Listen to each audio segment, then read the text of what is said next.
Yes. Mami nakuuliza. Sisi tulifight waboberu tugawa tugua gina tatabare tugawatoa. Kumbe tumebakisha mabeberu ngine hapa. Yaani mimi ni beberu. Ushai pepetwa na mwanamke wewe? Ulipepeta kama moto sasa. Mimi niko na wageni huko unaniweza hapa hivi alafu unaniambia ujinga. Umetegea chovu ya anagula amabuyo na asali. Ukaona ugule pesa uchefujie. Ukalia nini? Sistuli hapa hivi yenyewe. Sistuli huko ndani hapo uweze kalia hapo ni makosa. Hakuna wewe unakani kama hauko sawa hapa upstairs. Sasa baba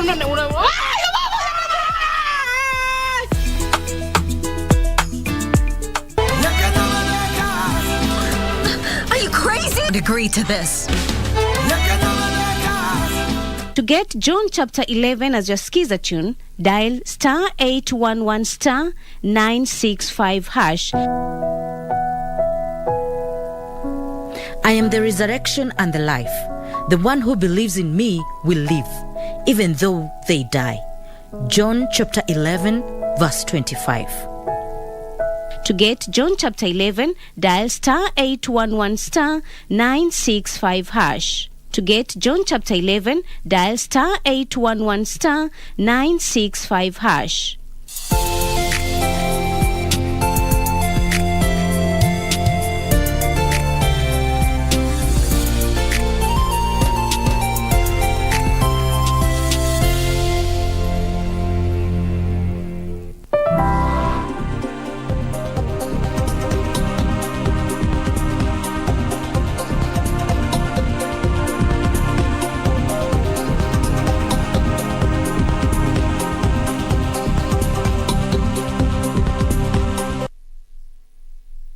Good morning to you. My name is Daniel Wahome and welcome to Sports Check on this Monday morning. It's the 23rd day of May 2022.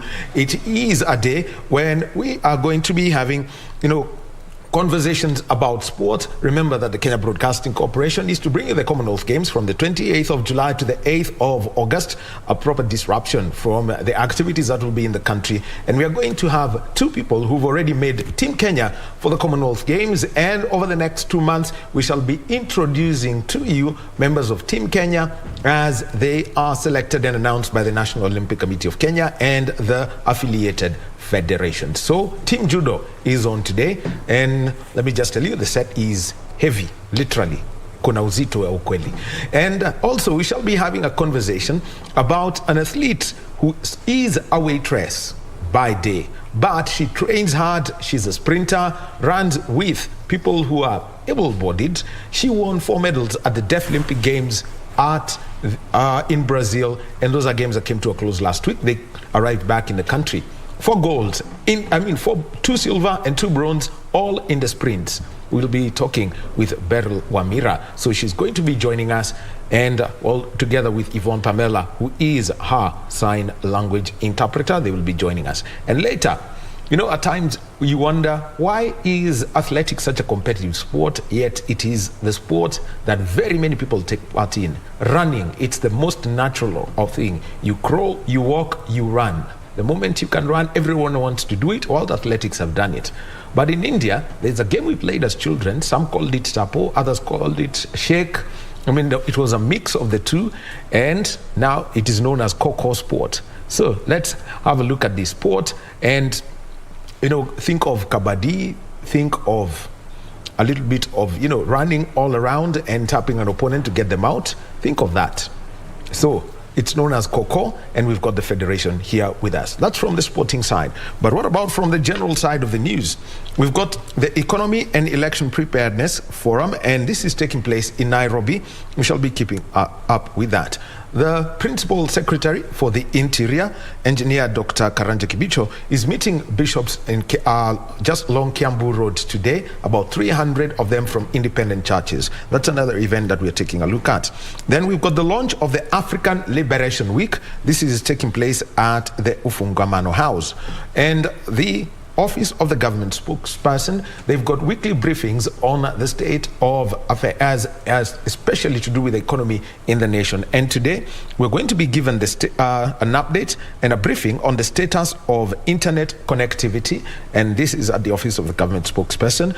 And present will be Dr. Paul Rono, who is the acting CEO of the ICT Authority. We've got Michael Odhiambo, who's the Director of Shared Services, and we have got the Acting Director of Programs and Standards, Thomas Odhiambo. They're going to be giving us a brief on that. And also, Deputy President William Ruto is taking his campaigns to Limuru. And remember that it's campaign season, so the Azimio la Umoja Party and the Kenya Kwanza, a lot of focus on them, plus all the others will have been announced as a process of clearing, and also independent candidates making their stance known after getting clearance from the Independent Electoral and Boundaries Commission. Then from the sporting side, the FKF Transition Committee is going to be giving a briefing at noon. This is going to be taking place at the Moi International Sports Center, Kasarani. That's just an outlook of what to expect from our news team that is going to be out in the field collecting all those reports for us. Our sign language interpreter within these hour is Caroline Njoroge, and let's get going with the program. And the first conversation is about the Commonwealth Games. Remember, KBC Channel 1 will be broadcasting those games, and we have got the judo team. They're joining us today, and on Wednesday they will be in action at the African Championships, hopefully.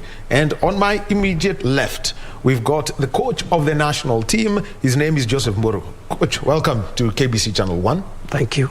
And then also we have got on right in the middle of the set, we've got the winner of the Dakar Open last year in the over 78 kilogram division for women, Perista Bosire. Perista, karibu. Thank you.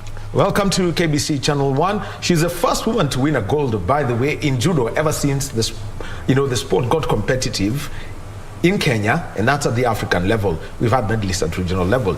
And the first man to win a silver medal, and this was also at the Dakar Open last year.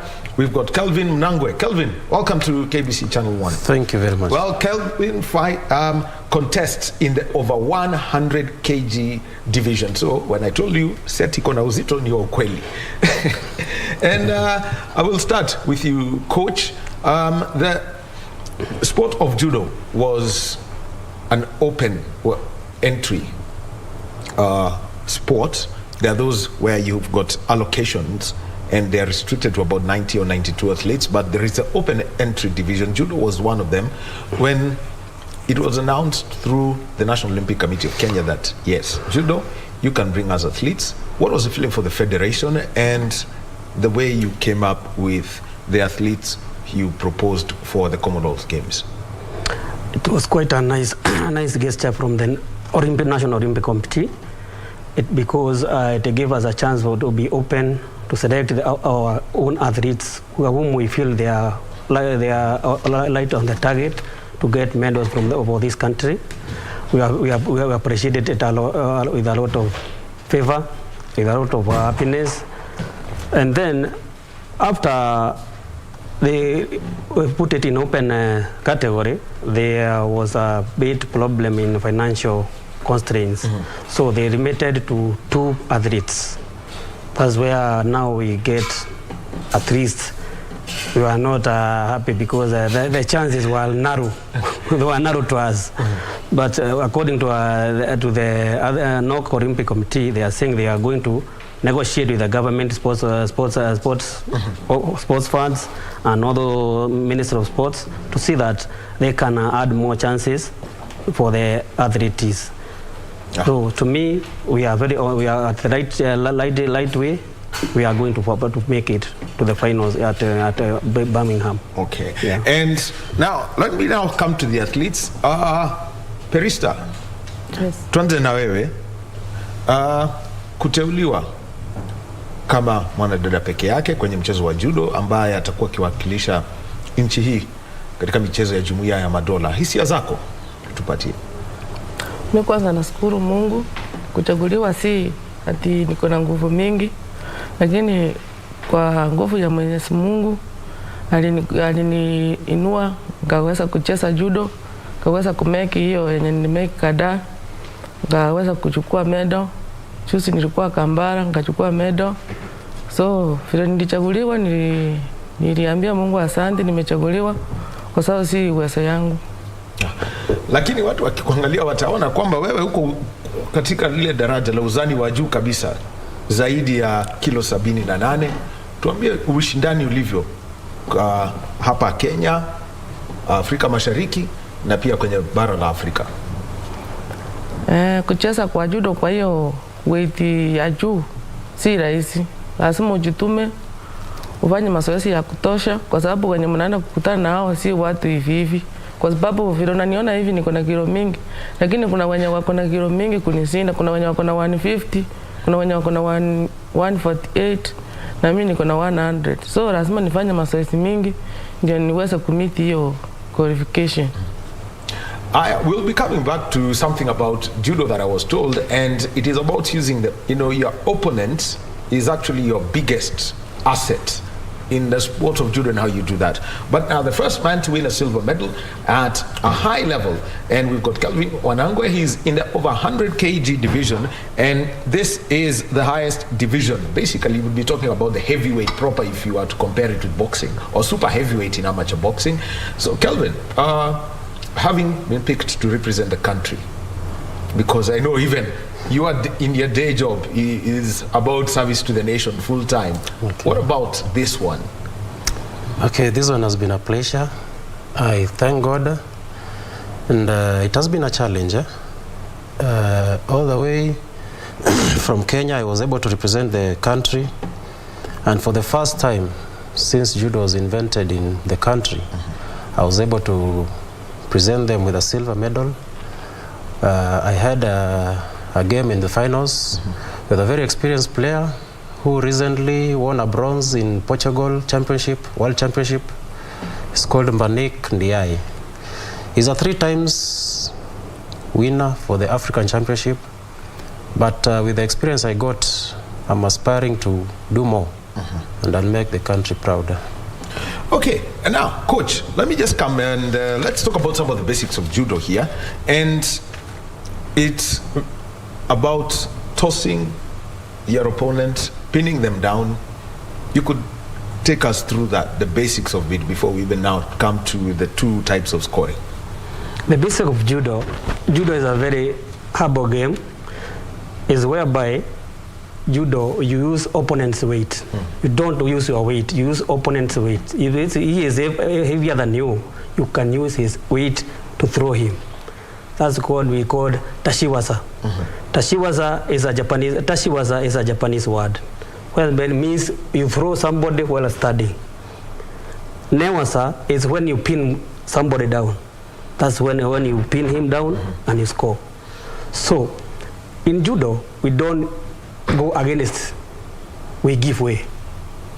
That's, if you attack me, I just escort you to where your force is going.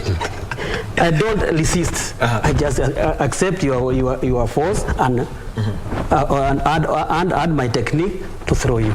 So we don't use against. We don't get contact. No, we just give way. Yeah. All right. Now the other one is, let me now come to the scoring. You've got 2 score. The first is the ippon, which is a full point. Describe to us the ippon. Ippon is a full point. To judo is 12 points. That's full point. That is 12 points. 12 points. Wasari is half point. Yes. That means 6 points. So if you get 2 wasari, that is an ippon. If you get in ippon, it's a direct. It's like knockout in boxing. Ippon to judo is like knockout in boxing. So how do you score this ippon? Ippon is where you throw a technique, you apply a technique and you perfect that technique through speed and control. And somebody lands with his back full on the mat. Wasari is whereby you throw your opponent and he lands on the side, or with the feet forward. Or with the feet, or with the feet, but not full back. Yeah. Very, very well. So those are the 2 scoring points, which means that you need 2 wasari. Yeah. To get ippon. To get ippon. Yeah. Now, in a contest where an opponent has a wasari, the other one scores, Hazawaza Ari. How then do you get to complete this? That one, it goes for the 4 minutes competition time. If the 4 minutes get finished and the both of you get you are having Wazari and Wazari, you got golden chance. Golden chance is where the first one to win any point, the game is over. Yeah. Well explained by Coach Joseph Mboro. He is the national team coach for Team Kenya, that judo team that's been selected for the Commonwealth Games that will be taking place in Birmingham, England. And Perista, sasa tuje kwako. Tuambie ulivyoanza haya mashindano na mazoezi ambayo umefanya ndio uweze kufika sasa pahali ulipo na kushinda medali ya dhahabu katika yale mashindano ya wazi ya Dakar yaliyofanyika mwaka uliopita. Mimi kwangu kwanza nilianza hii mchezo ya judo 2019. Tulikuwa na game hapa ya Yapko. So ni manage kuwa na gold medal. Then tukaenda game nyingine Tanzania. Kacheza huko tena ngakuja na medal. Ilikuwa ni ya Afrika Mashariki. Yes.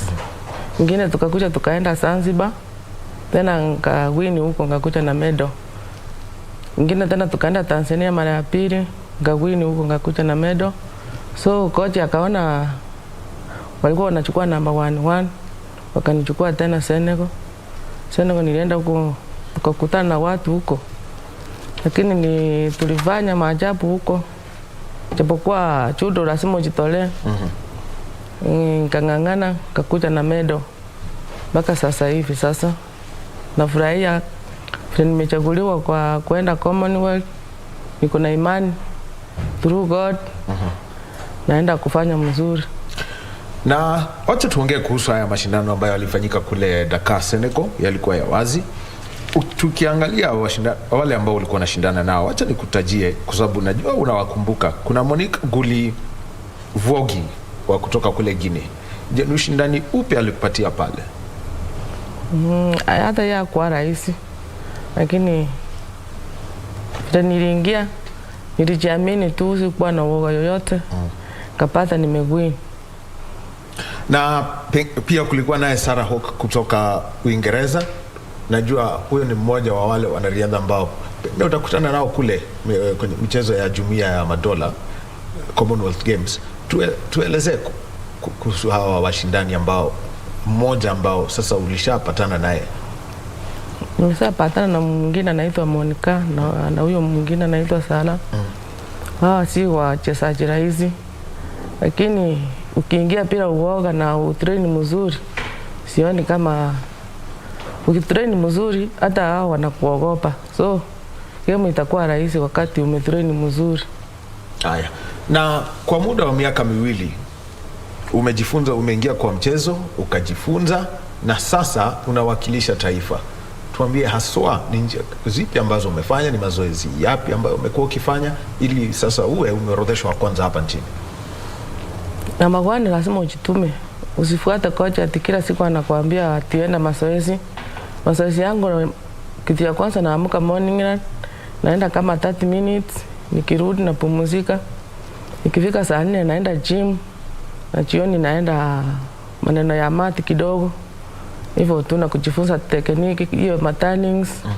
Judo ni kutumia nguvu na akili na speed. Ndio hiyo nafanya. Haya, tutakuja kwa mambo ya nguvu, tunaelewa kwa sababu sasa ni kurusha na kwa zile njia mireka ndio kumwangusha mwenzako. Akili na speed coach atatuelezea. Kelvin, let me come to you. Your journey in the sport. You can take us through this. Okay, I joined judo in 2017. Though in the first 2 years I was like a passive player because I was still on the basics. And I started participating in the National League officially in the year 2019 towards the middle. I experienced challenges because now I was competing in the plus 100, which had experienced players. They were very competitive, and I went through fire to say, because I was being defeated every time in the international leagues. But it came a time towards the end of 2019 I think I discovered the formula. Yeah, through information, my coaches, the help of my coaches, and I was able to learn basic techniques of judo, and going through power training, I was able to now come back, and the reigning champions in Kenya, I gave them the run for their money, and since then to now, I'm still a defending champion here in Kenya, and coming 2021, I participated in Zanzibar around April 22nd. I was able to present Kenya with a gold medal, which was amazing. Then, coming the same year, I went to Dakar. The first match in the International African Championship. It wasn't easy because I emerged number 7. So from there, I came back to the drawing board now, because with the experience, the harsh experience, of course, with because as sportsmen, you know, challenges are many. Family challenges, I'm a family man, and now me as a judoka. So I was able to train hard and garner some more techniques. Going back now to Senegal again, towards the end of the same year, it was not easy, because now the competitors in my division, we had 6 very strong able plus 100 judokas, but I was able to go through the pools and now to the finals, where I also met the very, very dangerous 3-time defending champion Mbanik Ndiaye. Now he defeated me, but the next time I'm going to meet him,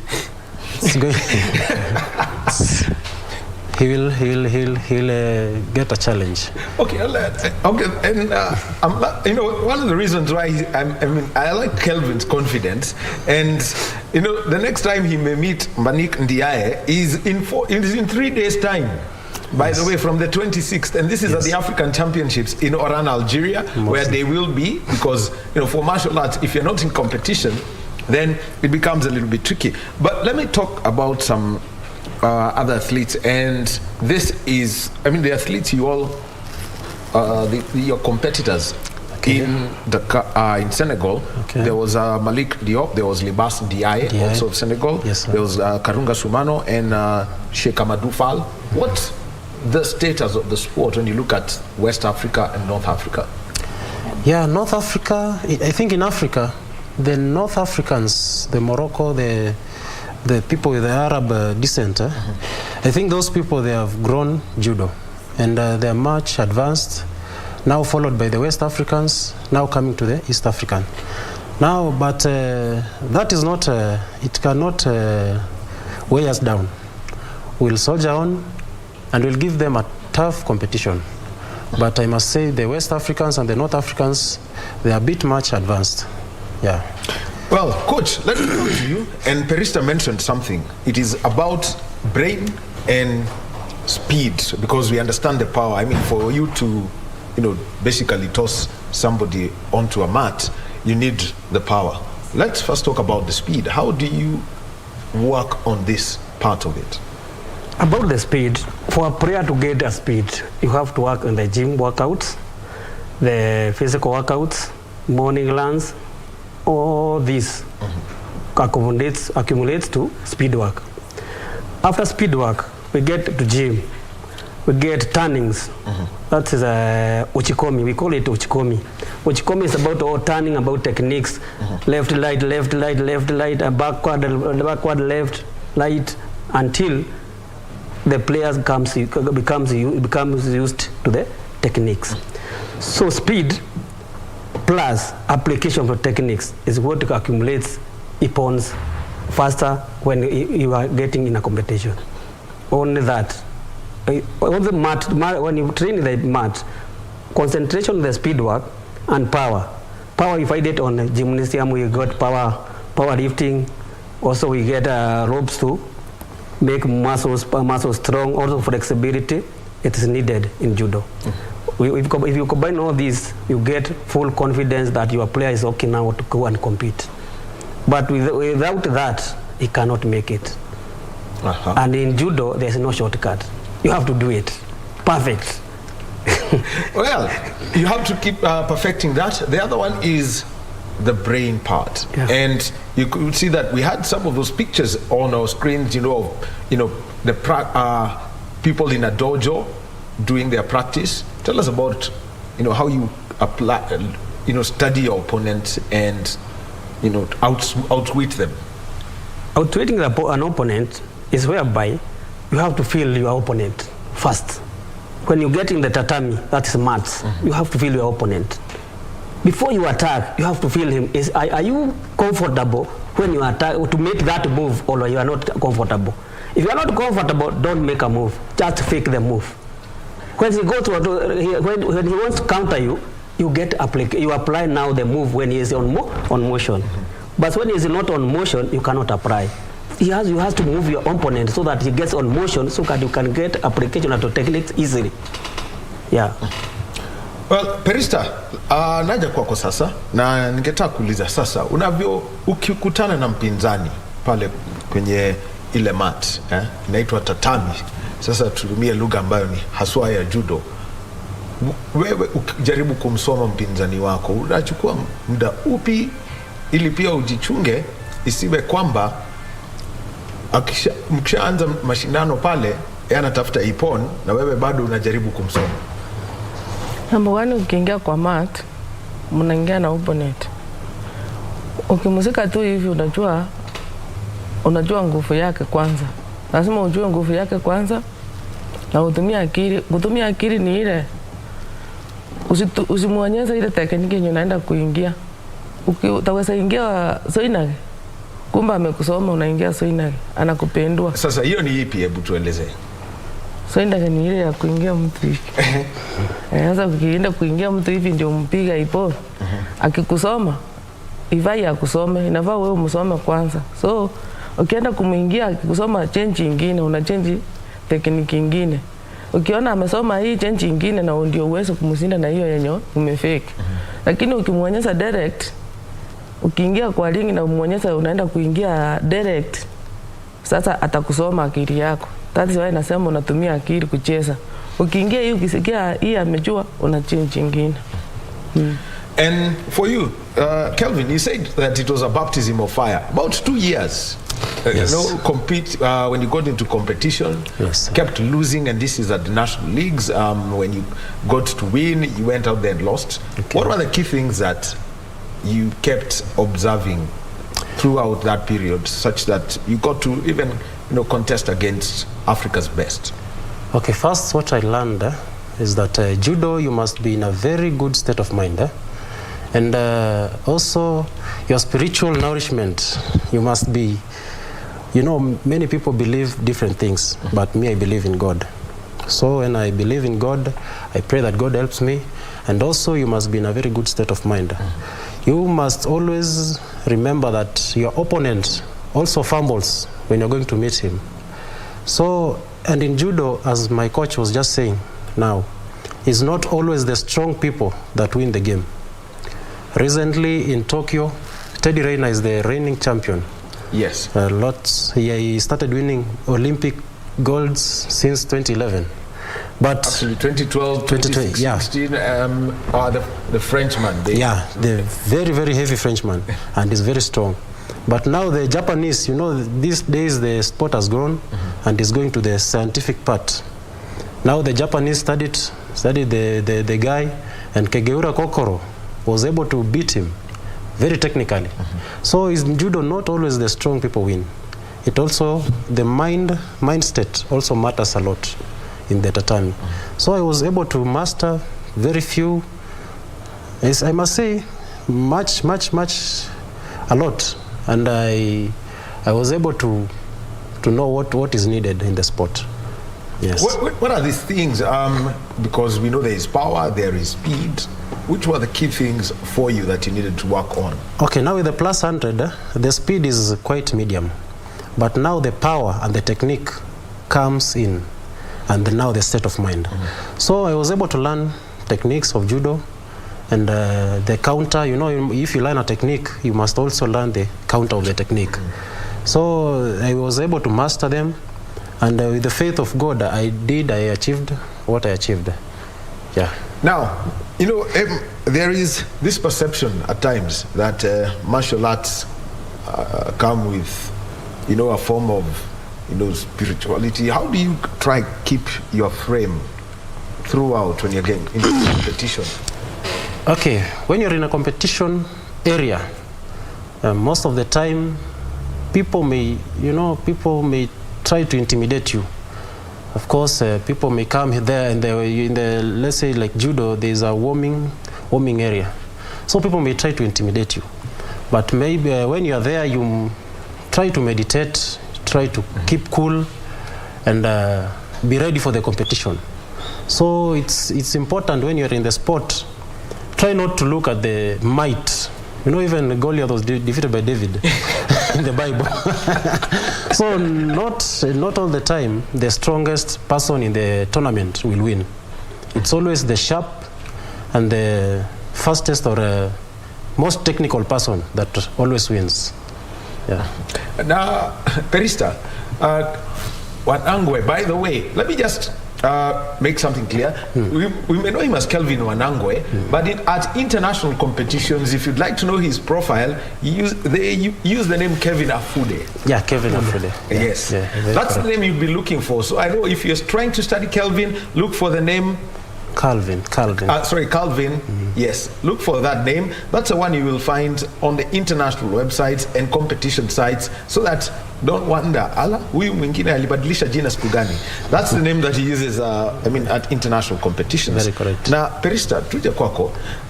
Calvin ametuambia ya kwamba ukifika pale kwa sehemu ambapo ya kujitayarisha pale mnapopasha misuli yako joto kidogo, muko na njia za kutishia wapinzani wako. Je, ukifika pale wewe kujitayarisha ndio ufike pale kwa tatami, mfumo wako ni upi? Ukijua pengine unaenda kupambana na Sara ile wa Uingereza, kumtishia kidogo, unatumia njia gani? Sasa nikienda huko na mgomo hapo, nachukua mtu mkubwa kama Mnangwe hivi na muanguza chini na speed. Yule mwingine akiona hii speed bwana, nitawezana nayo, sasa namtisa kidogo. Lakini usiende huko warming area kama umenyesewa. Unaenda huko kama umechangamuka. Na pengine wewe ukifanya mazoezi yako, kuna tukiangalia kama Dondi boxing, kuna yule ambaye anajulikana kama sparring partner. Ukifanya mazoezi yako, ni wachezaji wapi ambao unawachagua ama unasema wacha nifanye mazoezi yangu na Calvin ama pengine na coach hapa? Kwa mazoezi, tukifanya mazoezi tunafanya kama mko watu 10 lazima ucheze na kila mtu. Sasa mkiwa watu 10 lazima ucheze na watu 5. Hakuna siku utachagua ati nacheza na huyu ama na huyu kwa mazoezi. Lakini yes.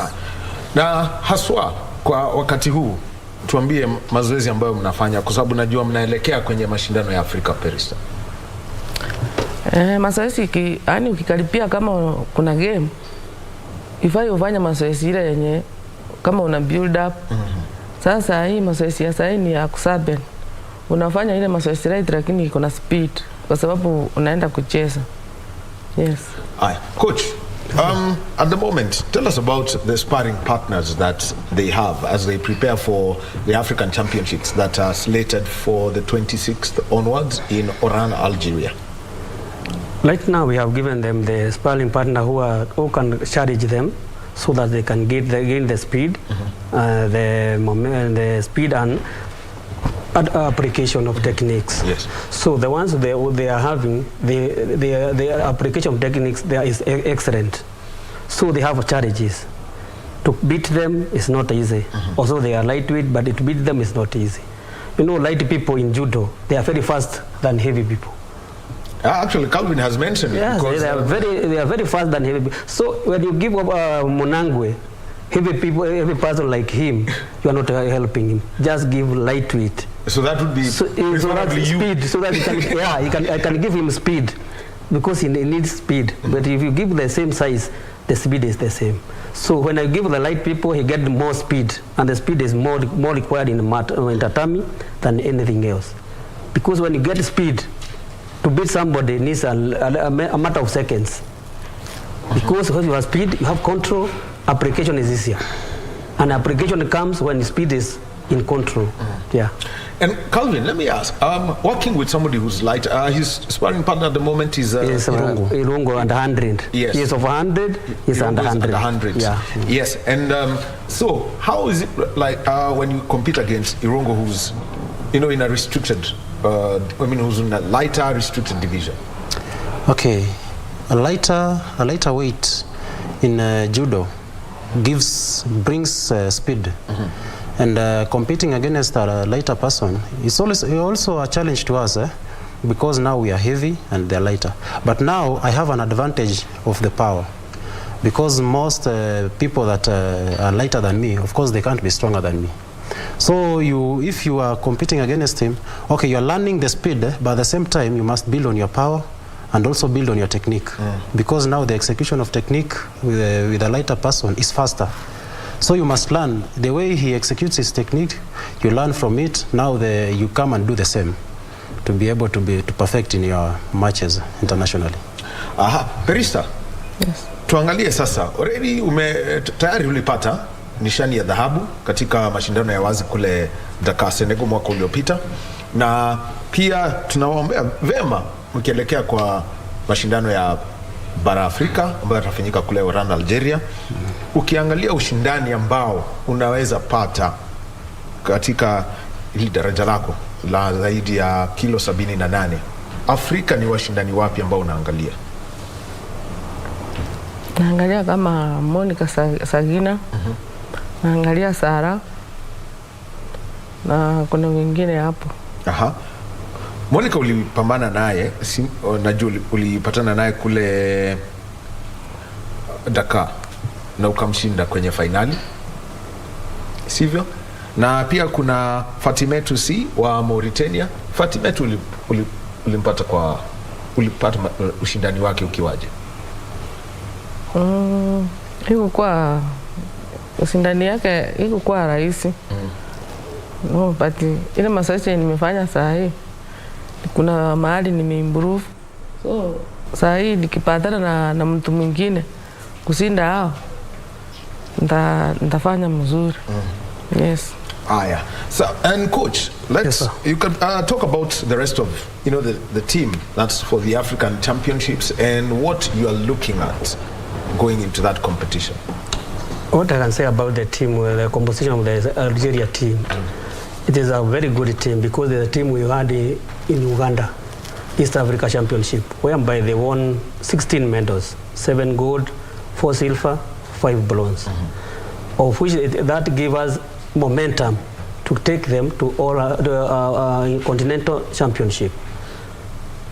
It is only that we have not kept them in a camp where they can train together because of financial constraints, but due to sports fund, we had been able to keep them together for the last few months after going to Uganda. And before we went to Uganda, we had a camp for Algeria, for Dakar, Senegal, which was almost 1 month, which gave us time to learn our athletes.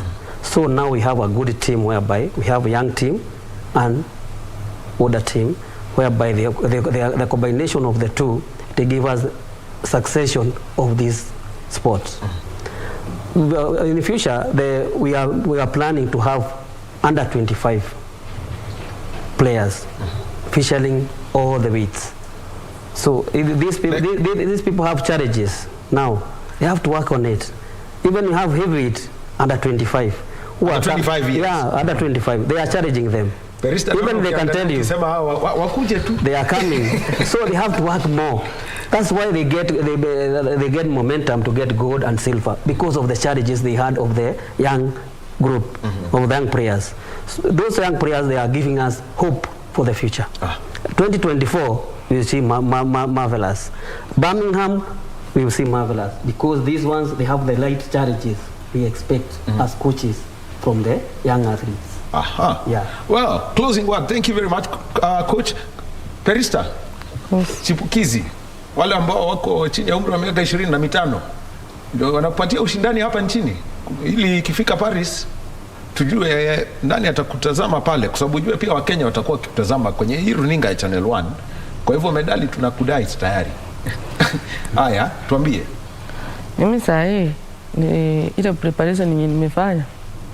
Mimi naangalia medal. Nikikaa mbaya nikuje, lakini nataka medal kwanza. Aha. Medali kwanza. And for you, Calvin Mnangwe, the coach has spoken about the under-25s. Are they about to send you back to your day job permanently? For now, they'll have to work hard because the way I'm training, I gather information in the internet, the YouTube, and also the ones I'm getting from my coaches. I think they will have to work harder, but they are a good team. They are giving us hope because they are challenging us. And in case of a substitution, they'll also do amazing things. But for now, they'll have to work harder. Yeah. Yes. All right. Very simple message from Calvin Mnangwe. And in the international scene, they simply know him as Calvin Afude. He is an over 100 kg judoka headed to the African Championships in Oran, Algeria, and also in the Kenyan team for the Commonwealth Games taking place in Birmingham, England from the 28th to the 28th of July to the 8th of August. And we've got Perista Bosire. She is the first Kenyan woman to win a gold medal at an elite level of judo. She is in the over 78 kg division, also headed to the African Championships and also the Commonwealth Games. She's in the team, and their coach Joseph Mboro. Thank you very much for being with us here today. We wish you all the best, and we will make a plea that coach, you can have 2 extra athletes. Yeah. In the team, even 4. Even 4. It will be very okay. The more the merrier. The more the merrier. Yeah, and probably the more possibility for more medals. Yeah. Thank you very much. We take a short break right now, and we shall be giving you the highlights of the final of the DFB Pokal that featured Freiburg and Red Bull Leipzig. Basically, the final of the German Cup that was played on Saturday at the Olympian Stadion, Berlin. And when we get back, let's talk to an athlete who won 4 medals in Brazil.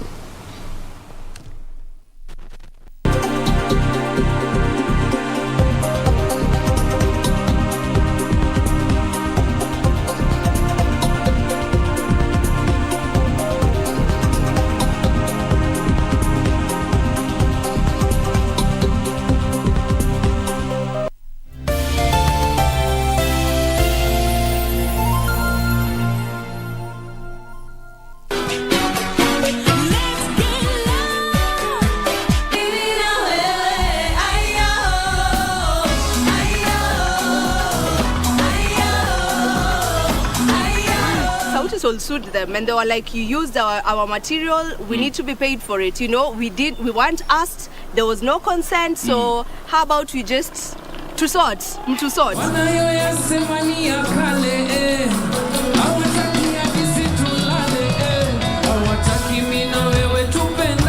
Ndio ilifanya nikajua my power ya kuwrite, so I can perform, if I'm not wrong, 3 hours or 3 hours 30 minutes my own composition. Okay, dai kwambia dem na kulove, unamwambia na kulombotov.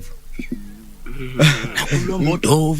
Bala usikivitia, ukitaka kwambia msee na kuhate, unamwambia mimi na kuhembetete. This song is dope. These guys are back. They are back. Napozama kwa tatizo ocha, ngori na bala haziwezi kwa reality. Kya when me life stay away ocha, captain of my life, father steer me back to sanity.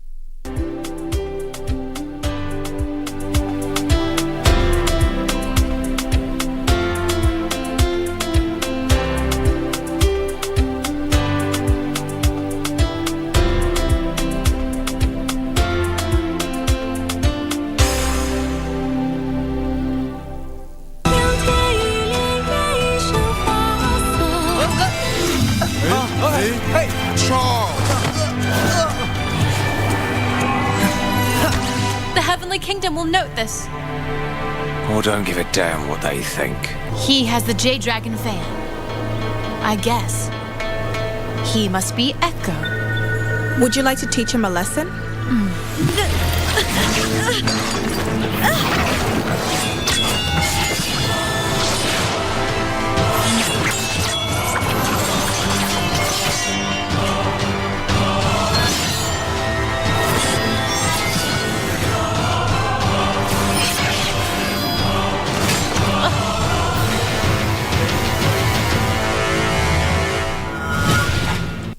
As campaign intensified for the upcoming general election, what does all this mean for you, the voter? What do the candidates have to offer? How prepared are agencies charged with the election process? Join John Kuria and Safina Chieng on Kenya Decides. This and every Tuesday from 10 p.m. on KBC Channel 1 as we unpack elections 2022 with a panel of various stakeholders. Make informed electoral decisions.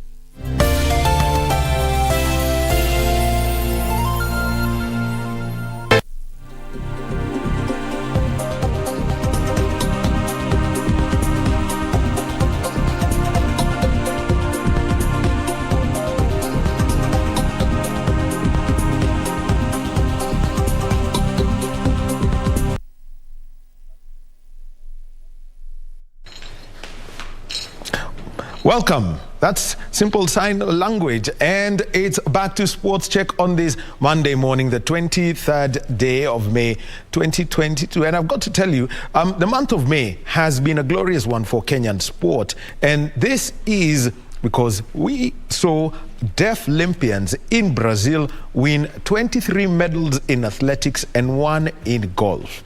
Now, there is one athlete who won 4 medals, comprising 2 silver and 2 bronze. We're talking about deaf Olympian sprinter Beryl Wamira, and she's in studio with us. And Beryl, I will simply start by saying this. Thank you so much. Thank you. Yeah. That's the correct way of saying welcome, isn't it? No, saying welcome, not welcome. So there are 2 of them. If I was to say welcome, enter my house, and then there is the other one of saying welcome. Ile, thank you, welcome. That's the correct one? This means fine. Fine. This means fine. Aha. Yes. Good. Learning sign language interpretation. And by the way, remember, Beatrice Gatonyenge Teach always gives you some sign language lessons when she is hosting Darubini Channel 1. But straight to it. And Beryl, for you, first of all, you're an athlete who's won 4 medals, 2 silver, 2 bronze, all in the sprints. The whole feeling of having collected that number of medals in Kaisers, Brazil. I was very happy because I was able to get 4 medals. From when we joined camp, I've been training hard. We've been working with our coach. We worked for 2 weeks, and then we did some more speed work, and the training wasn't enough time. I feel like if I trained more, I could have gotten more medals, but I'm happy with the training and I'm happy with the medals that I got. And also the weather was very tough, but I did my best and I got 4. And also in the relays, I got a medal in the relays as well.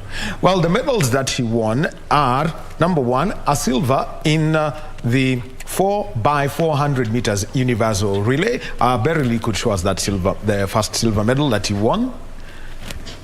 Yes. Yes. It's I don't know which one it is specifically. That is a bronze. No, okay. This one for the silver. Yeah, one of these. Yes, one of these in the 4x400 meters mixed relay. And then she also won a silver in the 4x400 meters women's relay. So those are the 2 silver medals that she is displaying here. Yes, they are. Then the 2 bronze medals, it was in the women's 200 meters, where she finished 3rd in the women's 200 meters. That is one of the medals. Display them proudly. And also, she finished 3rd in the 4x100 meter relay. She's a sprinter and she won the 4 medals. And congratulations again. That's all we will say. Thank you. Yeah. Now, first of all, let's talk about for you, there is something special about you. you also compete against athletes who are not deaf. You took part. Yes, I do. In the first and third weekend meetings at the Nyayo National Stadium, and that was in the sprints in the 100 meters. Tell us how you adapt and the competition and how you, and the competition that you get from these athletes, like Maxime Laimali and Eunice Kadogo.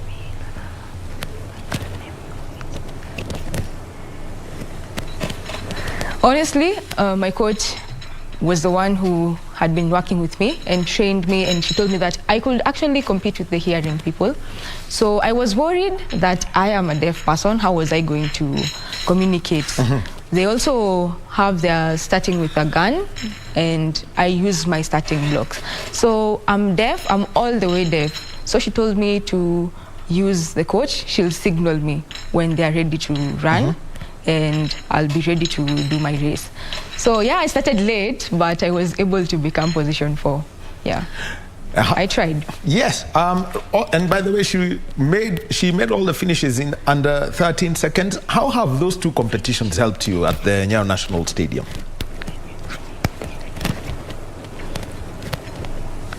Yes, it helps me a lot because in the deaf community, many people don't get enough time to train. But the hearing community, people train, they work hard, they're always training. I wanted to get 12 seconds actually when I did that race. Yeah.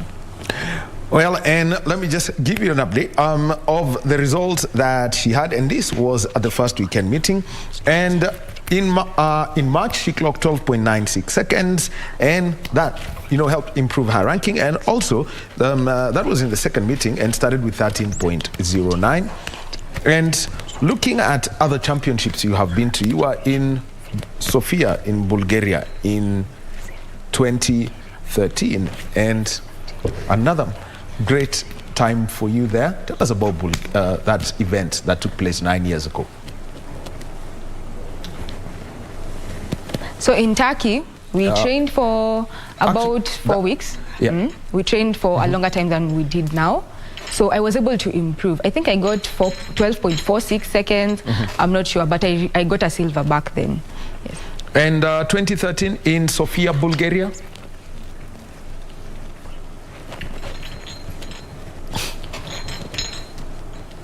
So we also trained for that race. I did try because in Cuba, we have another lady from Cuba who is really tough to beat. She is the best sprinter for the 100 meters. So I really tried, yeah. All right. Now let's get specifically to Brazil, where you won these 4 medals. And let's start with the women's 200 meters. What was the story of that competition to the point you got to the final and won this, one of these 2 bronze medals that you have here? Honestly, I was really expecting and I was really hoping to get a silver because I was shocked that the first lady, the one who got position 1, was from France, and she's never been there before. This is her first time. So I knew when I was going there I was going to get a silver, but I was shocked that she was actually there and she beat me. And I also had an injury on my hip, so I've been working hard at it, but the injury has been slowing me down. I was really trying to catch up to her, but I wasn't able to do that. But I thank God that I actually got a bronze. Well, and as we continue with this interview, I know you're hearing a voice, and we've got our sign language interpreter on the screen. We have got Susan Tuku. She's our sign language interpreter on the screen, and the person who is using her voice today and also doing the interpretation for Beryl here is Yvonne Pamela. So you know the voice that is there and also the sign language interpreter that we have. Then, if I was to talk to you, Beryl, and ask you, which event do you prefer? Is it the 100 meters or is it the 200 meters? I think I prefer the 200 meters because 100, I didn't get anything in the 100 meters. So I'm thinking 200 meters is better. I'm thinking maybe in the future, I'll focus more on the 200 and continue with the, because my finishing in 100 is very bad. So I think I'll just move to the 200 and then add 400 next time. I'm hoping next time I could move into 400. In the World Championship, I'll try do the 400 and 200 and also in the next Deaflympics. Well, and the 400 meters, you are in the relays, first the mixed relay, and how was this team effort and eventually picking up the silver medal? Okay, so the 400, I'm actually motivated for the 400 because I have the experience already in the relays. So in the mixed relays, I ran 400, and so I think I can do the 400. So, and the mixed relays, I can say that, you know, it's men and women working together. So I can say that because of the relays, I feel I have experience in 400 meters, and the World Championship I'll be able to try. Well, how have you seen, you know, running the 400 meters turn out to be for you as and the kind of competition that you get in Kenya?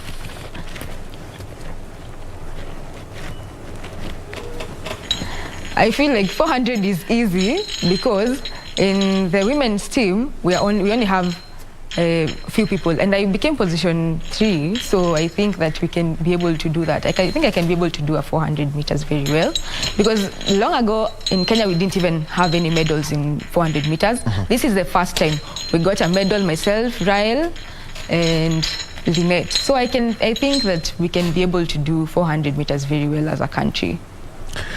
Well, and let's also take a look at the 4x100 meter relay. This is an event in which she won a bronze, and this was a team bronze. It's considered as one at this high level of competition. So what is the scene in the 4x100 meter relay for women in Kenya?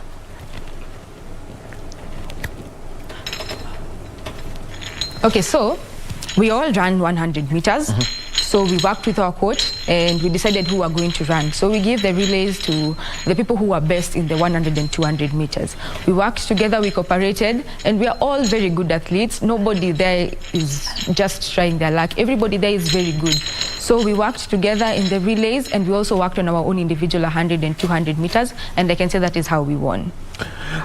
What's the competition in the world when it comes to the Deaf Olympics, and especially when it comes to the 100 meters, and also looking at the relays, given that Kenya already have made their presence felt by winning that bronze medal?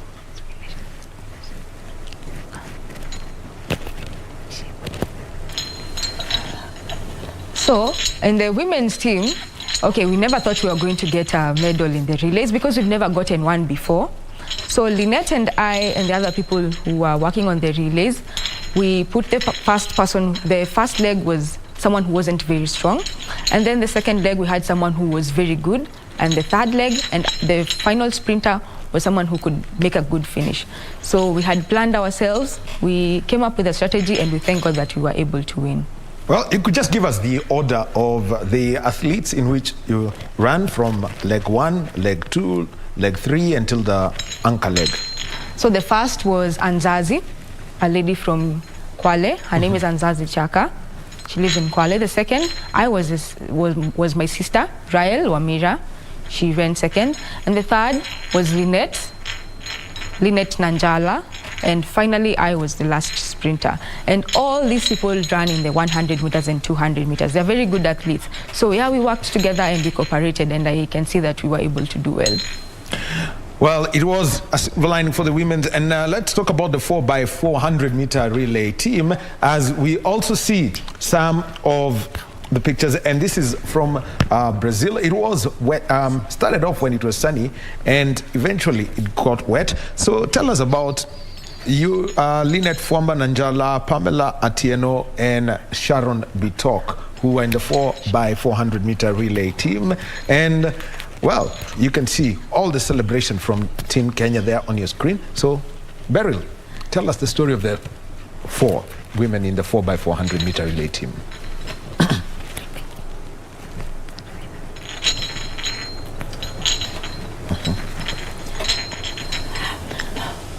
So Lynette is a 400 meter, she's experienced in 400 meters. I have more experience in 200, but the coach told me to try. So we planned that really.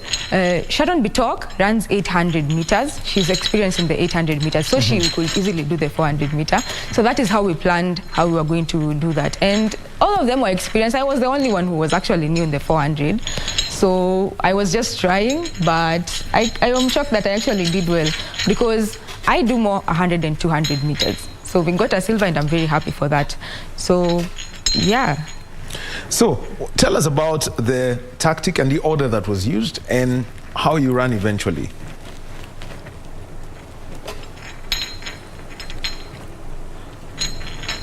The first person was Lynette Nanjala because she is experienced in 400 meters.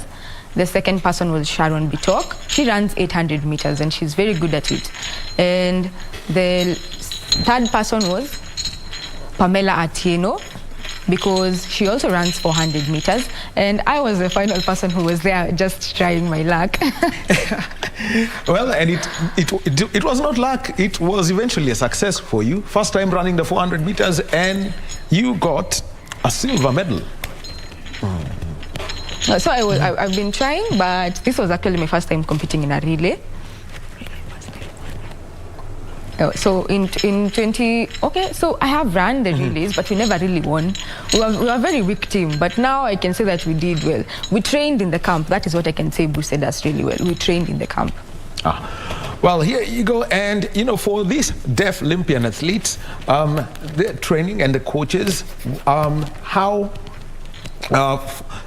they got to understand, you know, the sign language and that. Tell us how you go through your paces with your coach and how some of this and how the sign language works in training and such that the things that the coach wants you to improve are you know, correctly messaged to you.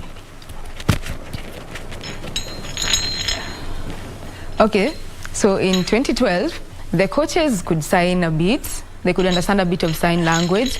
So back then we used to do a lot of reading and writing. So if maybe they had a correction and they'd time you and then they'd write something for you. And then sometimes they'd just simple signs, just simple gestures that you can understand. And I am experienced with my coach. I've worked with Coach Joyce for a long time and Coach Kola for a long time, so we can actually communicate. All deaf people, you know, we can understand basic sign language. So if you don't understand sign language or you have a bit of vocabulary, we can always write and we can always try to find a way to communicate. We also have an interpreter for the team. If maybe you're having a hard time, we have an interpreter for the team who can help in communication. Well, talking about the coaches, Joyce Biambo, she's been a sprinter. Caroline Kola, she's held the records in the throws, also in the jumps and in the throws. Two great sports women in Kenya who are coaching them. Now, time for some sign language lessons when it comes to this, so that you can understand what they're saying. Let's start with the simple one, 100 meters.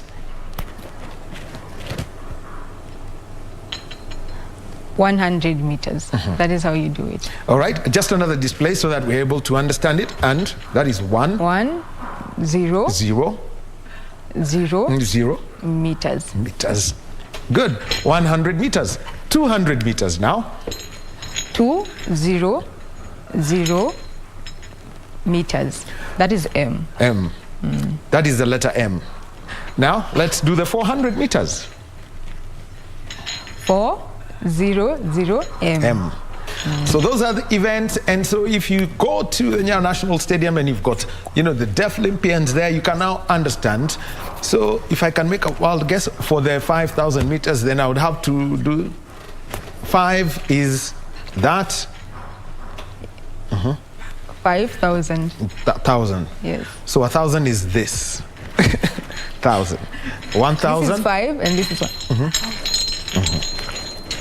Yes, this is how you sign 1,000. Yeah, 1,000, 3,000, 4,000, 5,000. Yeah. That's a very good way of signing. Now, the other one that we'd like to ask now is that we know there are more competitions coming in for deaf Olympians. What is your plan for the upcoming competitions, given that you said you want to run in the 200 and also in the 400? Okay, so I'm very strong in 200 and 4, and I'm willing to try the 400. So I think my times are good because I actually don't have a job currently because I didn't have time to train. I didn't have enough time to train. I'd go to my job from morning till evening and I was too tired to train. So now I don't have a job. I want to focus more on sports. So I think I can work on my 400 meters, because if I have enough training time, then I'll be able to do better. But if I don't have enough training time, then I'm sure I won't do well. So I'm working on my time now. From morning to at least 12, I'm usually training.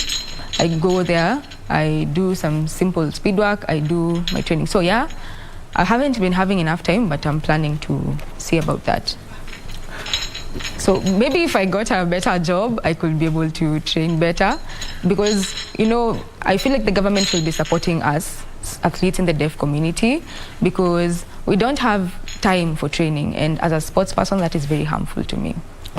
Well, training is everything for them, and she's talking about a job, and something you don't know is that Beryl has worked in the catering industry. She's been a waitress in a restaurant. Tell us how you got into that job as a waitress. I studied in college. I did hotel management, and so I started working as a waitress. So that is what I actually learned in college. And at the same time, I can do many things. I'm a general hotel service person, so I can do many things in a hotel setting. That is what I actually learned. And there is a backstory to this, is that it is from athletics that you are able to get money to pay for your college fees. Tell us that story that's behind you getting that money and the education that came through. Okay, so when I got my money, I had planned to advance my education, because my parents are poor. I'm from a poor background. They couldn't be able to take me to college. So when I flew in 2013, I also got support from my parents, my brothers. We bought a farm and we started farming. So I wasn't just sitting at home. We planted tomatoes, we did so many things with the money that I got. And I also supported myself for school fees, because I was still in school. And we just did a lot of improvement in our family. My brother also went to college, and we supported each other, because, you know, my parents don't have a job. So we took it upon ourselves to make sure we improved ourselves. Well, let's now talk about overall your experience in Brazil. You leave Kenya.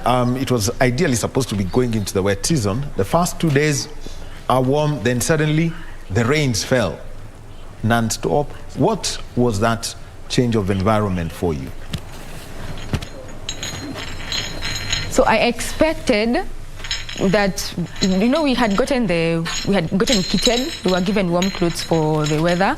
But in Poland, we also experienced the same challenge in the World Championships, and we tried our best. So when we went there to Brazil, we saw that there was some sun, and we thought that, we are having better luck this time. And then we were shocked that the rain started coming, and your knees would get weak because of the cold. And we used to travel so far to go to the stadium, so we only got enough. We only got 1 hour for training, and that was not enough. And also you find that sometimes you would run at night, and you couldn't see well, and the weather was cold. It was a very big challenge, but I'm still grateful. We did our best, we got our medals, and we will continue working hard. We're not waiting for the sun to come so that we can participate. We will participate even with the rain. By the way, how are you able to adapt to running under floodlights? You know, running at night, and the stadium has got the lights on. How are you able to adapt to that?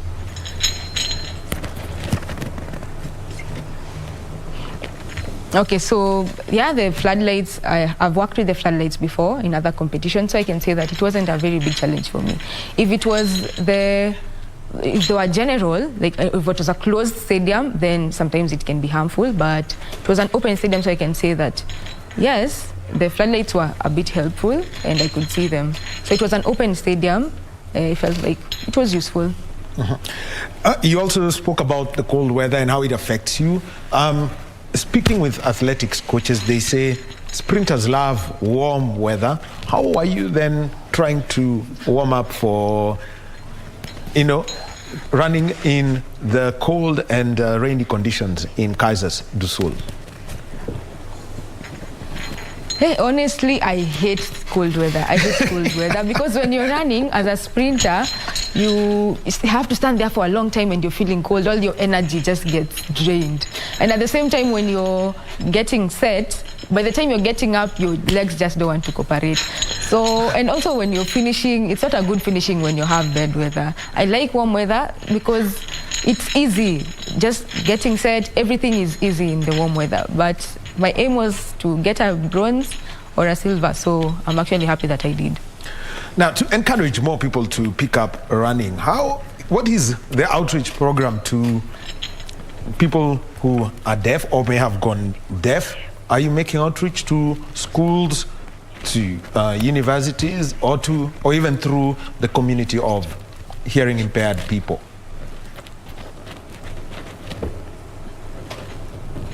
Okay, so I used to go to schools because you see that they want to see the medal. They want to see the medal. You carry the medal with you and you show them and they'll join. That is the only thing I can say. Because if you just tell them you ran, they need to see the medal. If you don't have evidence, they're not interested. So when you come, I used to visit many schools and I can say that they are improving. Before we had very few girls participating in sports, but now we are adding the number of girls and the number of women who are joining sports, and we are very happy about that, and I'd like to get even more. Okay, now, and it's something that I wanted to ask you.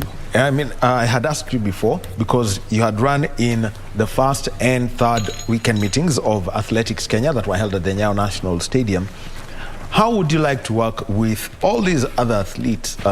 Max Mile-Mali, we've got Joan Cherono, you've got Eunice Kadogo, the top 100-meter runners, or even the 200-meter runners in the women's setup in the country. How do you want them to support you so that you improve on your time?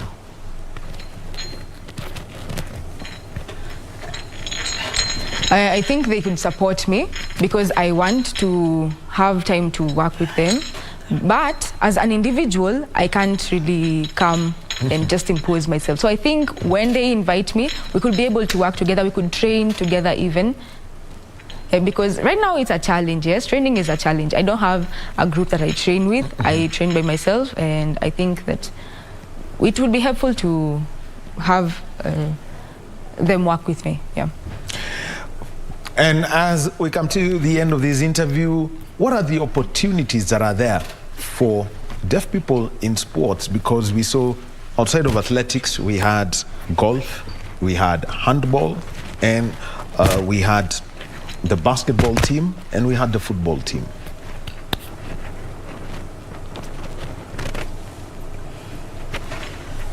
Oh, so I'm only focused on athletics. The areas of football and basketball, I was actually shocked that they got a bronze because we were supporting one another, but I don't know much about other sports because, you know, I don't know about the rules and the games of other sports, but I can say that sport is a good thing. People should join sports.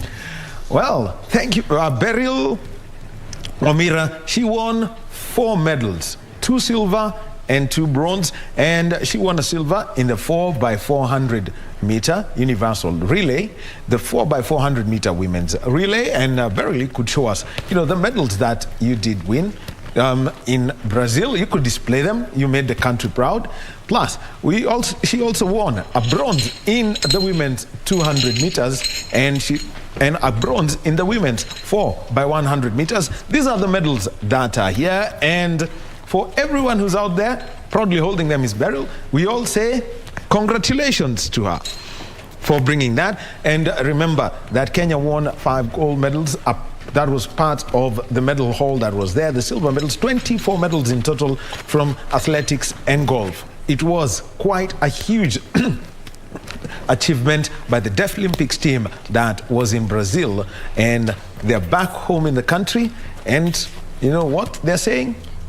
Let us wait for that day that we're going to meet the president and get our rewards. Beryl, you are part of the people who received the flag from the president.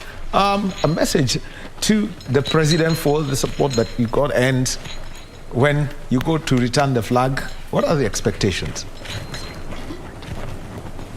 Okay, I remember before we went to Brazil, we went to meet the President Uhuru, to celebrate, and we promised that we were going to bring medals and we were going to come and show him. And he promised us that he was going to give us something, a token for appreciation. So I want to go back and make sure that he will give us what he promised us, because we have worked hard. We worked hard in the rain, in the cold weather, and we were able to win. Imagine my knees even felt very weak back then. So right now I'm back and I really want to meet the president. I'm waiting for the meeting so that we can take back the flag and have a discussion about it. All right. Well, I know ujumbe umefika pole pole and the medals speak for themselves. But thank you very much, Beryl Wamira. 4 medals at the Deaflympic Games that were in Brazil this month, and congratulations to the rest of the team and all the medalists who brought glory to the country. And we wish you all the best as you continue in your athletics career. And you know what? We'll make an effort and make sure that some Prince coach actually get in touch with you so that you can improve your time. We will see how that can be achieved. And also thank you very much to Pamela, who has been, giving the voice to the sign language that Beryl has been using throughout this interview. Well, we will be taking a short break, and when we get back, let's get into a sport, because I'm just trying to figure out how to describe this one. It's one we played in our childhood, but in India, it is serious business. It is actually a pro sport in India. If you just take a look at it, you'll just laugh and wonder, what are these adults doing? Well, let's talk about Koko. Yes, K-H-O. It's a sport that you've played in one form or another, but there are people who are simply saying, this is serious business. Sio mchezo, hii ni kazi. Let's join Simon Mbogwa and Caroline Gedaiga after this short break.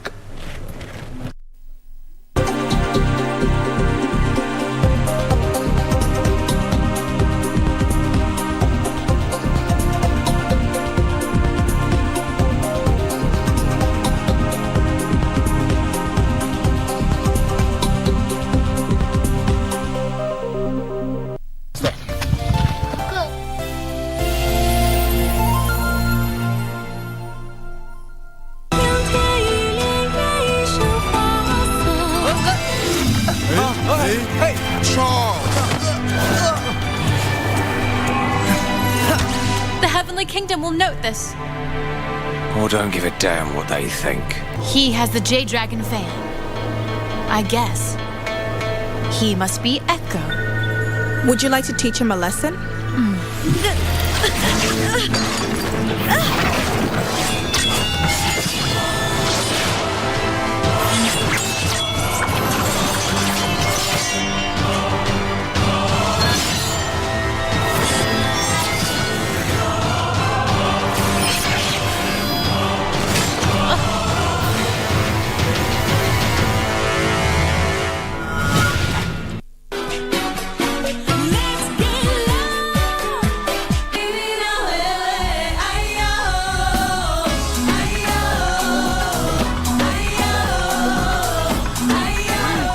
All sued them, and they were like, you used our material, we need to be paid for it. We weren't asked, there was no consent, so how about we just to sort.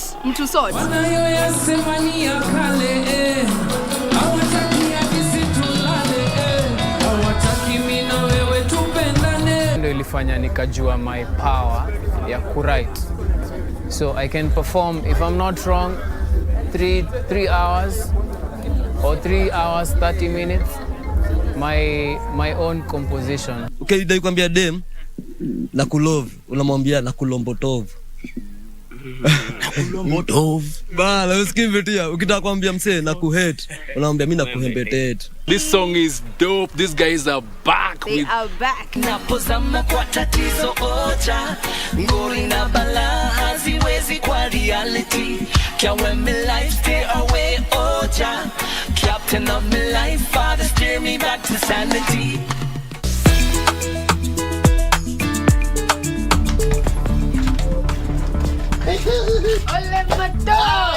Yes. Mami nakuuliza. Sisi tulifight waboberu tugawa na gina tatabare tugawatoa. Kumbe tumebakisha mabeberu ngine hapa. Yaani mimi ni beberu. Ushai pepetwa na mwanamke wewe? Ulipepeta kama moto sasa. Mimi niko na wageni huko unaniweza hapa hivi alafu unaniambia ujinga.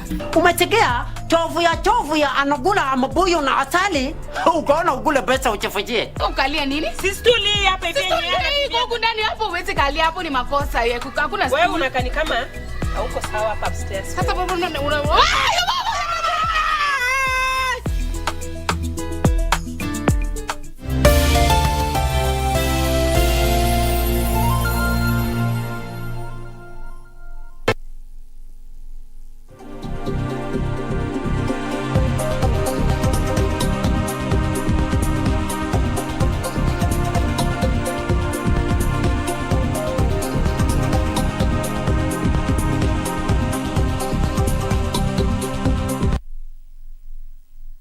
to Sports Check on this Monday morning. My name is Daniel Wahome. Our sign language interpreter is Susan Thuku.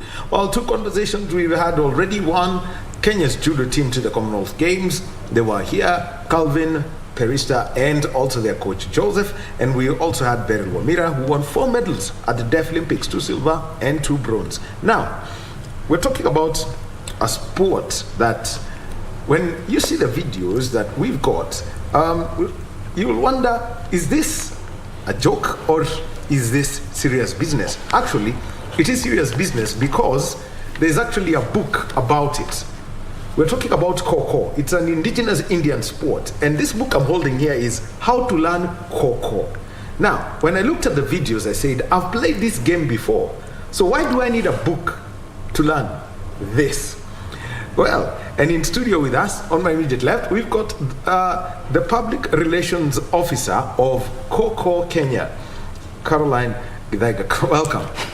Thank you, Daniel. And everyone's laughing because you'll see the videos and you'll understand why this sport is there. And we've got the Vice President of the Federation. Yes, it has a federation and it has a president and a vice president. The Vice President is Simon Bogwa. Welcome. Thank you, sir. Well, Frank, just drop me the videos of Koko so that people can understand what exactly this is. And I'll start with you, Simon. Just give us the basics of Koko, because once we see the videos, we'll start asking each other, commenting each other, oh, this is serious business, such that there is even a book. Okay, thank you, Daniel. Well, just like you said, yeah, Koko is an indigenous sport from India. It has been played from back then. I would tag it like a traditional sport, because it's always played within the traditional events within Indian community, in India and even here in Kenya. But it got the toll of everything that it now became a professional sport. Yeah, as we are speaking, it is played on a professional level in India, in Europe, and we are now on the beat of having Kenya also doing the same. Yes, sir. All right, and Caroline, how did you get into this sport? Because one thing I know for sure, it's a very, just looking at it, it's a very interesting sport, but how did you get hooked to it? Thanks so much, Daniel, for the invite. For me, I'm that person who likes exploring when it comes to the sports world. And that's how it took me to the Koko game. Old school, I call it tapo, because that's how we used to call it when you were young. So now this is tapo on the ground and with the rules. So when I got the approach from the president to represent as a PRO, I was so interested and I loved it and I loved the opportunity. Yeah. Now, you can hear the words that are coming up. Tapo, shake. Now, Simon, let's get basically to how you will describe Koko as a sport. Okay, thank you, Daniel. Well, Koko is a very interesting sport, and I would say it's a sport for everybody. Anybody can play Koko, be the old, be the young. They always can have the sport within any ground they are on. Koko is a sport played by 12 players, of which we have 9 players that start as the chasers. If you happen to check on the layout and the videos that we shall have on the screen, you will notice there are some people squatting in the middle. We call them the chasers. Okay. And they are squatting on an area called the block, the chaser block. And on the far end of each layout, we have 2 poles, which are called the turning poles, where you can turn when you want to make a turn. We don't use any equipment in Koko. Those are the 2 equipments we have.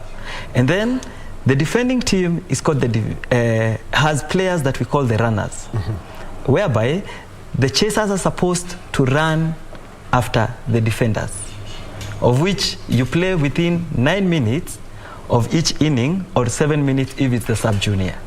Yes, Mr. All right, so let me just pick up my pen here, and I will try and get the whole idea. So this is one player. You've got another one?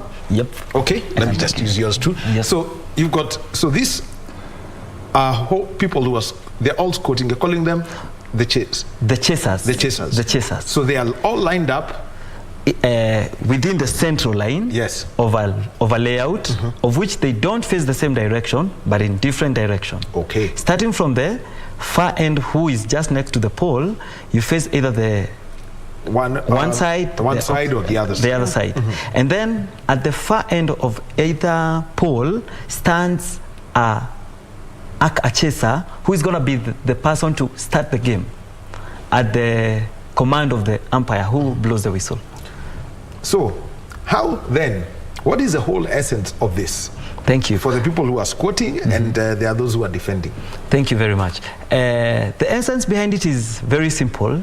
Those that are squatting as chasers are supposed to take out those that are in as the defenders or the runners within the stipulated time of 9 minutes. Okay? Yes. And you are expected to be as fast as possible to get out so many, because the opposite team also has equal players like yours, but now they're going to be coming in bunches of 3. Of which, after you are done with taking out the first 3, you have the second bunch from the same team comes in.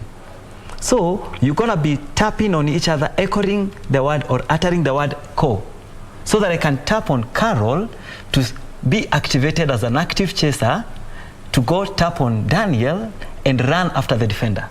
So within the stipulated 9 minutes, we are supposed to run after the defenders who are within the layout to get them out as much as we can. So then at the end of it all, so then how do you then score, Carol, I mean, when it comes to this, for every innings that you have? When it comes to scoring, for the chasers, you run after the defender. The minute you touch the defender, they are out, you earn a point. Okay. Yes, that's how you earn a point. And then, how, what's the maximum possible number of points? Okay, it's unlimited. I would say it's unlimited because irrespective, the time is still bound of 9 minutes, and the entire team has come in and they have been taken out. They still can continue up till the 9 minutes lapse. So you continue gaining the points. And there is another bit about the defending team who are being run after. If you are ran after 3 minutes and you are not caught, you gain a bonus for your team.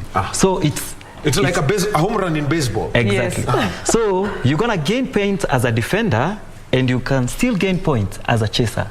Because at the time you tap on somebody as a chaser, you lift your finger up and say out. And when you tap, and when you stay within the stipulated time of 3 minutes as a defender, the umpire's gonna lift a thumbs up and confirm that's a bonus to the defender who has not been caught within the 3 minutes. Okay. Yes. All right. So now, eventually, when this game, when you picked up this game, Caroline, and you tried to reach out to people and told them, "Come, let's play this game." What was that journey like? Before getting people involved. Getting people involved has not been that difficult. Everyone is willing to try, because I've even done schools. We have Mihango Primary, which we started last year. They're already in the game. We have a new school coming up. I have a college called Tops Beauty College. They're also training. So getting people to come in has not been an issue. People have really been excited with the sport. I've only been having one challenge. We are lacking our certificate, our federation certificate. We applied back in 2020. We are still trying to get the certificate. We know the process of the registrar. How many branches? You see now, your county associations, I mean, there is a whole procedure to it. 8 counties, I know, minimum 8 counties, and sign that you're going to progress with more. How?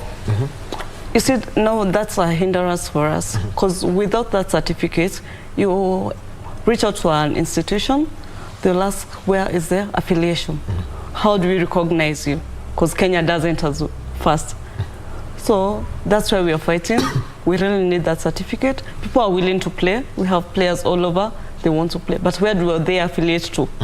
We need a national certificate so that we can present it even to sponsors. The game is, people are appreciating the game. All right. Number one, it's the simplicity of the game that would make it, number one, attractive to children. Carol, give us the experience of Mihango Primary School. Kids are loving it, because for them, they're taking it like icho. So it's really exciting to see the yes. Now here it is. Actually, the videos, take a look at that. No. It's that simple. Yeah, now this one is a team from St. Peter's Catholic Church in Roy. The parish priest is embracing sports, and Koko was one of the sports that we were training the kids. And you see, they all have been fun while playing it, because it's not hard. The minute to get to it, it's easy. There we're doing it with Kototanda. We were in charge of the parish training. So that's what I'm telling you. When it comes to people appreciating the game, people are. So we just need that support of that certificate. For me, that's what I'll say. Okay. Now, let's now go through again that lesson, because now we have got the videos. So, Simon, yes, sir, take us through what is going on in this video, because we can see how they are and how they are tapping on the back of each other, where you tap, move, and once you get to the end, you have to go around. Explain. Take us through that now. Thank you, Daniel. Okay, well, viewers, what you can see is just, it's not on a standard Koko ground, but it's just on a way you can demonstrate. And my coach has really done it a good way, because you notice where you see like a stone or a cone, yes, yeah, we did like the a stones, pole. yeah. It's like a pole, and it signifies a pole should be standing there, yes, showing the zone that is called a free zone. And on the same side, opposite side should be the same. So what the children are doing, they're trying to first get the concept of the game. You have to tap on someone, yes, get up with a basic style that you're supposed to get up and tap, and then make a turn. You notice like now that young girl made a turn that was wrong, it was erroneous. So she was supposed to move forward and turn against where the pole was. Okay. So there are very many basics. Now, exactly. So that it starts all over. So that you can find the back of the other person. You will always tap the back of a person, but not the face. Because if I turn the wrong way, on my turning to the other side, I'm going to find Daniel's face, and I cannot tap on the face. I'll have to skip on Daniel and find the back of somebody else who is facing on the other direction. Yes, Caroline, you want to weigh? Yeah? You want to add on to this? Yeah, and now when you're playing the Koko, you see when you're facing on this side, you can only touch a defender on this side. You can't change direction. You just have to move in the same direction. When the defender's on the other side, that's when you tap another chaser facing on the opposite side. All right. So, in simple terms, who's the chaser here and who's the defender?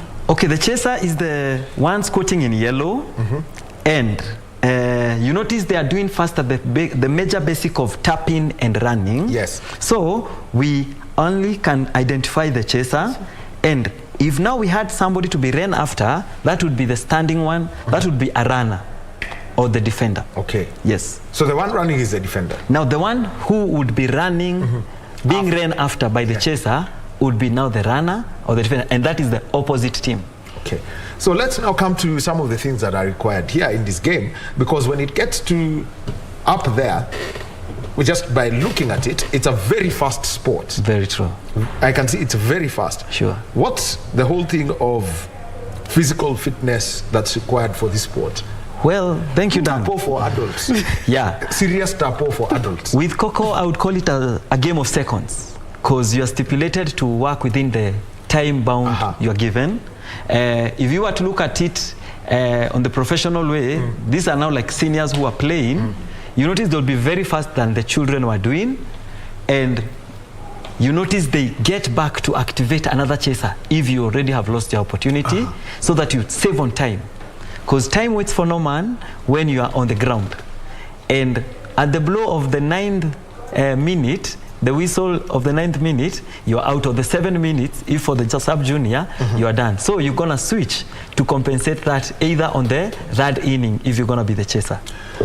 Now, the equipment, Daniel, we just need a 27 by 16 layout. 27 by 16. That's in meters. Yeah. 27 meters by 16. By 16. That is a whole layout, or that is for the seniors, and 23 by 14 for the sub-junior. With that, we can now mark a ground either what's on a sub-junior? Sub-junior is a category that is below the seniors. What's the age cutoff? Now the juniors like fall under the age of 10, 12, coming down.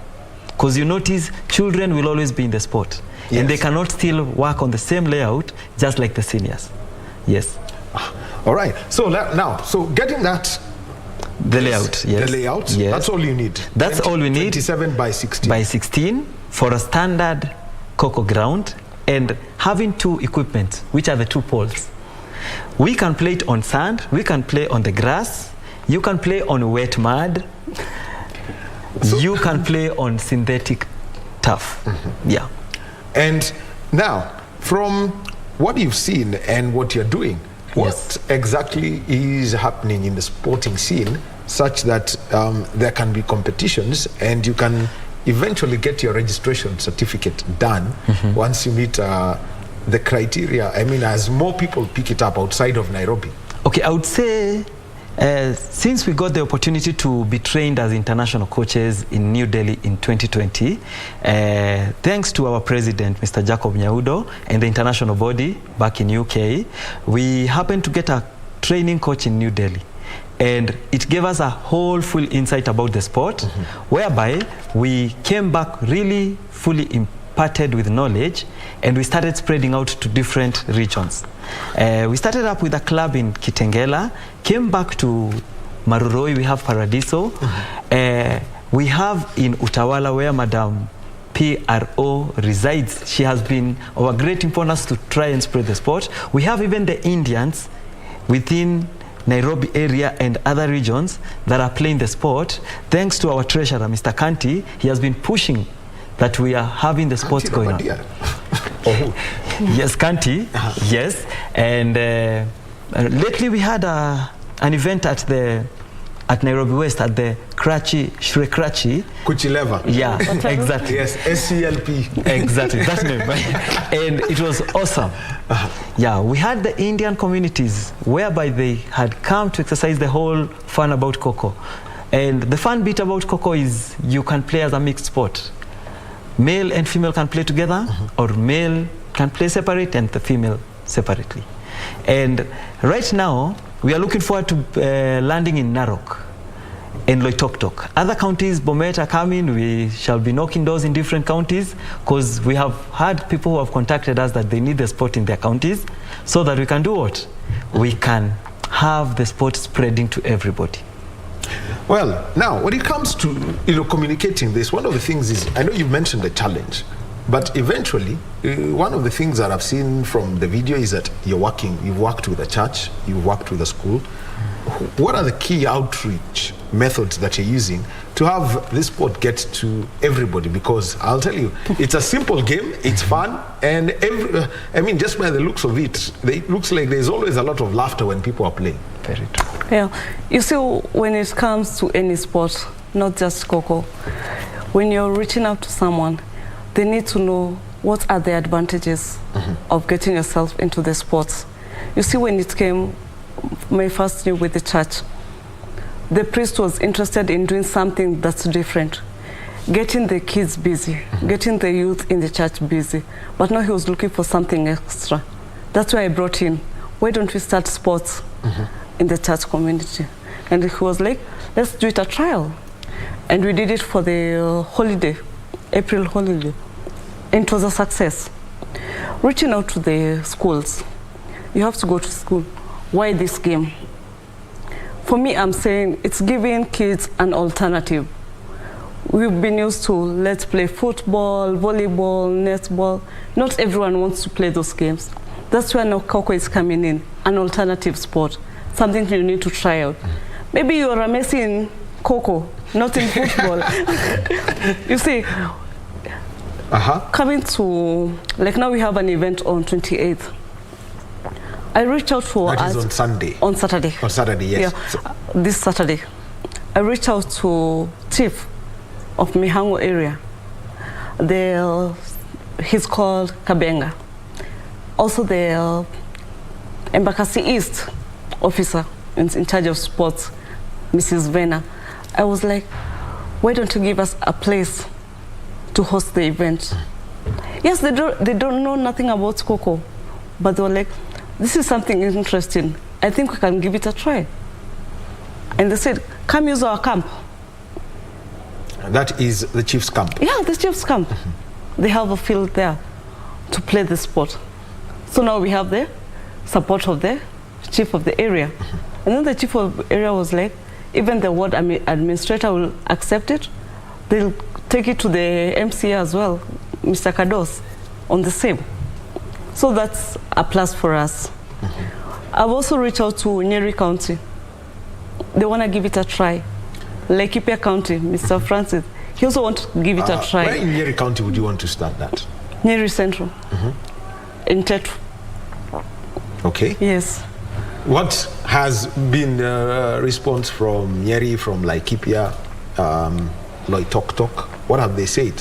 When I've approached directly the director of sports in those areas, and they're interested in giving it a try. So it's a positive impact, and the response is it's very well. Now, Simon, let me come to you. And how then are you trying to get coaches trained? Because I mean, you went to India, yes, got the training for Koko, sure, where in India it's serious. It's at the same level as Kabaddi when it comes to the seriousness. And so, giving education, because I was just going through this book that I have here, How to Learn Koko. To me, it's a very simple game. It's a game we've played tapu of some sort. But just looking at this book, there are strange things. For example, I'm reading things like the long ring game, the short ring game, medium ring game. Yes, thank you, Daniel. Well, as a federation and our executive body, we have pulled up, we have come together and made a strategic plan that will guide us on how to train the coaches. Because you can imagine, Kenya is very big, 47 counties, and only 3 coaches would be certified to go do the training on other grounds. Just 3 of you? Yes, we are Coach Simon as I'm speaking, Coach Brian Onyo, and Coach Martin Abunde.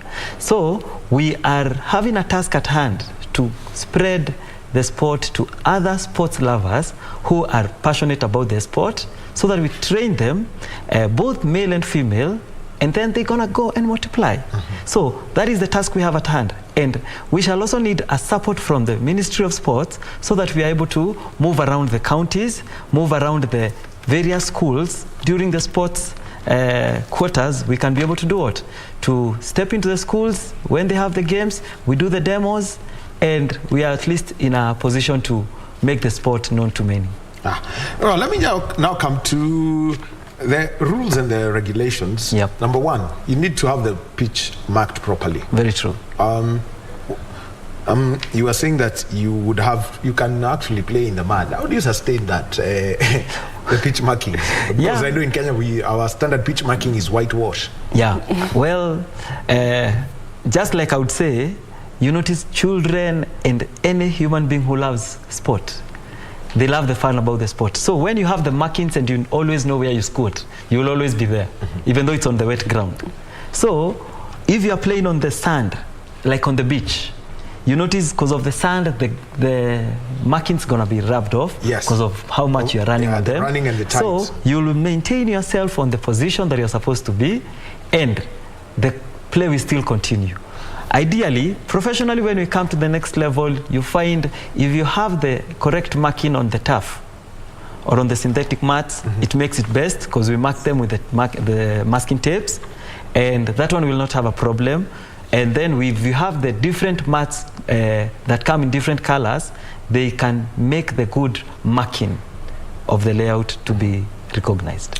Okay, now, what are the fouls in this game? Because every sport has got what would be considered a foul, a violation. Yeah.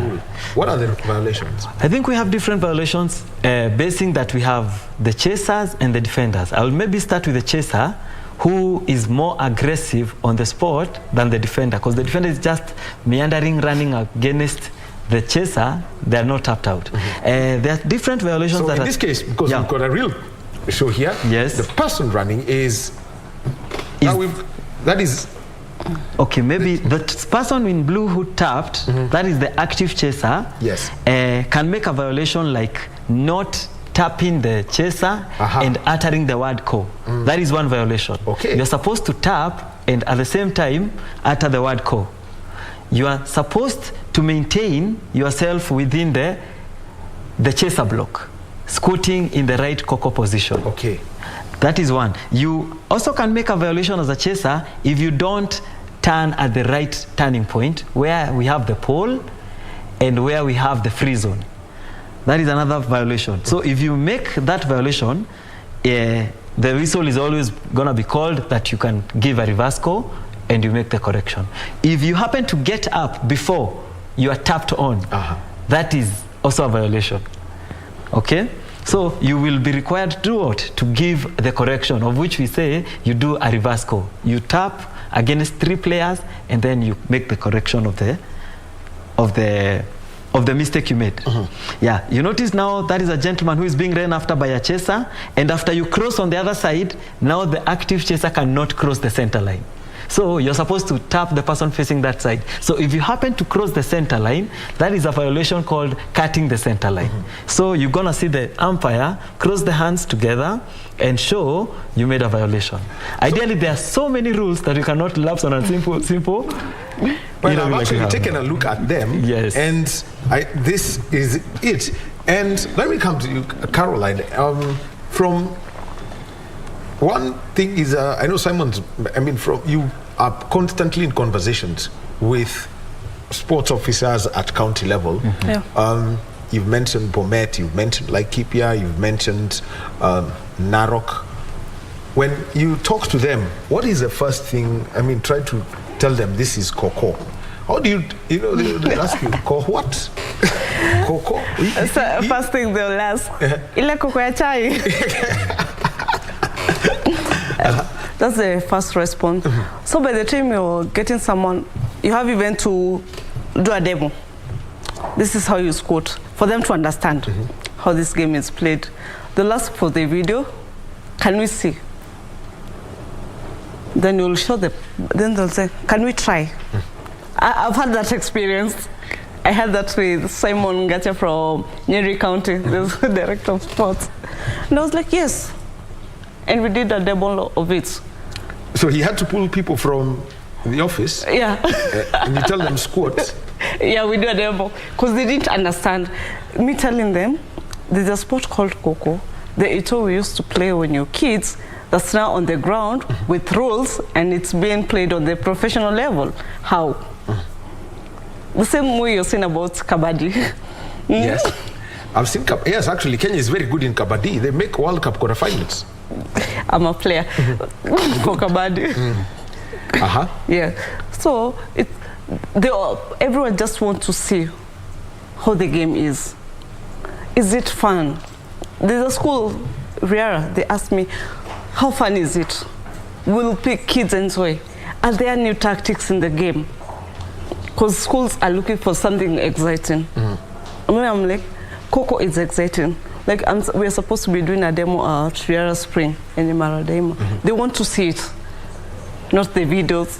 I've shared with the teacher in charge of sports there. They were like, no, let's see it on the ground. How is it played? Will the kids enjoy? That's what schools are looking for, something exciting. Okay. Yeah. All right. Now, corporates, because this is a game for adults. Even my director is asking me, is it for adults? Yeah. And I'm saying it's for adults. How do you engage the corporates for their fun days? Because this looks like Indio killer. Thank you, Daniel. Yeah, maybe I would say this is also like a team building sport. Yeah. Because you can imagine once you are off the office, you take off your suit and you are down with your sporting attire, you will have that bit of trying to challenge yourself. How much can I squat? How fast can I get up and go tap my director? You see? So I think that makes it, I should be having an assignment with KBC to take them through a demo on how to do Koko as a team building sport. Well, that is something that we definitely love. Thank you very much, Caroline and Simon. They're from the Koko Kenya Federation. This is Tapo or Shake with rules. So Yes, the documentary is there and you can get online. Look for KBC Channel 1 TV shows. We'll have the video of this with a demonstration of it. And don't ask Koko. Yes, we would say, let's have fun with the games that we had as children and now have the rules. Thank you very much. Well, time for me to leave. And coming up next is Nancy Okware with Kurunzi Mashinani. On behalf of the team that put this together, I want to say thank you very much. And to you, our viewer, thank you for being with us and stay tuned. My sign language interpreter has been Susan Tuku. My name is Daniel Wahome. Have a great day ahead.